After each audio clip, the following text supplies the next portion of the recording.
And the Philippine National Police mission is to secure our people and our communities from harm. To fulfill their duty, they should be provided with the firepower to contain the threat from criminal elements, to preserve law and order. Is the firepower they need sufficient to get the job done? This is why the government has allocated funds to procure the firearms they need to carry out their mission. And joining us tonight is Police Director General Arnulfo Perez. He's in charge of the logistics of the PNP. Good evening, sir.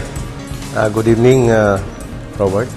Sir, just to start us off, what is the present state of the strength of our PNP right now, sir? Do all our PNP personnel have firearms? Actually, right now, we are 67% filled up with our short firearm and 73% filled up with our long firearms. Sir, as the head of logistics, how do we spread, who gets what, like the short firearms and the long firearms from provincial to citywide? How do we actually provide this to our police personnel in the different areas? Actually, the short firearms is a requirement for each police to acquire one, should have one. And for long firearms, we have given priority to about 95,600 PNP personnel nationwide that occupy the mobile forces we have in our battalions in the regions, and the mobile companies in the provinces, and city mobile companies in the city police offices, and the SWAT teams that are equipped with long firearms also. So we should fill up about 95,600. So with the lack of firearms, what kind of support, what other support is our PNP personnel getting so that they can secure our citizens? Now, the capability enhancement program, which started in 2008, and we are now on our fifth year, the last year of that five-year program of 2 billion per year, comprise the different acquisitions supposed to be for equipment under the mobility or the mobility, the firepower, communications, and investigation. So with regards to the bidding of the short and long firearms, what process did these bidders go through? What kind of testing was undertaken before they were able to give their bid and the requirements? The bidding requirements is as required by Republic Act 9184, wherein they will be submitting their bid documents in a separate envelope and their financial bid on the separate another envelope. Once their bid documents or technical documents are opened and complied with all the requirements of the bidding, their financial bid document or envelope will also be opened. So with regards to the short firearms, Glock won against Jericho, whereas Jericho was the lowest bidder. What was the reason for their disqualification? Actually, the Jericho supposed to be supplied by Spinelli and joint venture with Israel Weapons Industries. They had two documents which were not fully complied, which are the official receipt of the authentication made by the Philippine Embassy in Israel. And the second one was that there was no certification coming from the Insurance Commission authorizing or certifying to the effect that the company that issued that surety bond is callable upon demand. So, sir, what's the status right now of the short firearms bid? So, if Glock has won, what is the next step? What is the next process? We have signed already the contract last September 10, which was the last day for signing as required by law, and it will now be channeled or processed to the Chief PNP's office for his approval within 10 days from that date of signing.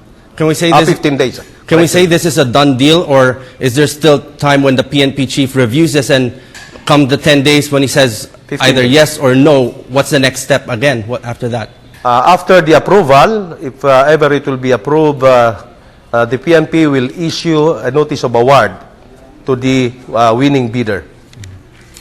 After which, within 3 days upon receipt, the commencement of the delivery period will start. So with regards to the long firearms, the only one that was left, the sole bidder, you said was disqualified. So what's next? Are we going to go through another process of bidding? How long is this going to take? Actually, there are two biddings, there are two quantities or funds for long firearms. One is for the 1,500 units and the other one is 1,800 units. Now, since the 1,500 units was called off because of the disqualification of the lone bidder, which was Spinelli, we will plan for the fusion of the two funds so that we will just have one bidding for the two. How long is that going to take, sir? On the average, 45 days if the post-qualification procedure will not be extended. Sir, for both the firearms, the short and the long, what kind of testing? These firearms, how they underwent what kind of testing in the firing range, or what was the process for that? There are parameters and testing parameters that are normally adopted, internationally adopted parameters, just like the dimension test, the dust or sand test, the water immersion test, then later on the torture test, and the Magna Flux test, which will test whether the metals after the torture test had been damaged. So, sir, did Glock pass all these tests?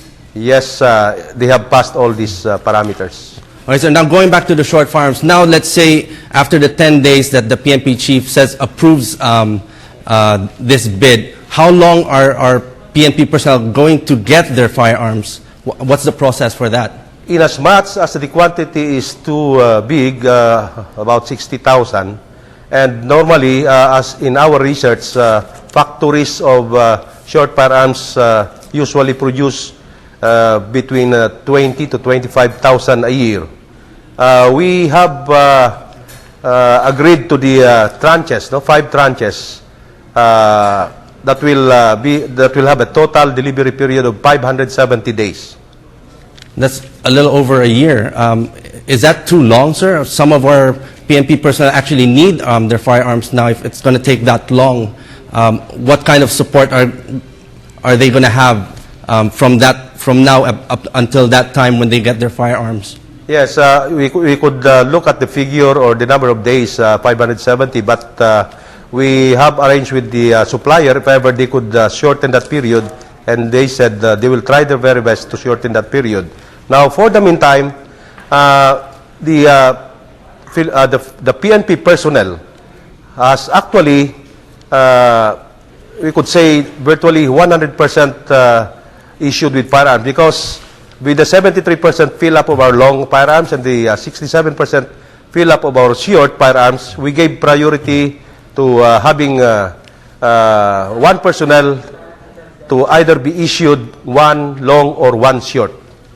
Okay, on that note, thank you very much for joining us tonight. That was Police Director Arnulfo Perez of the Logistics Command of the PNP. Thank you, sir.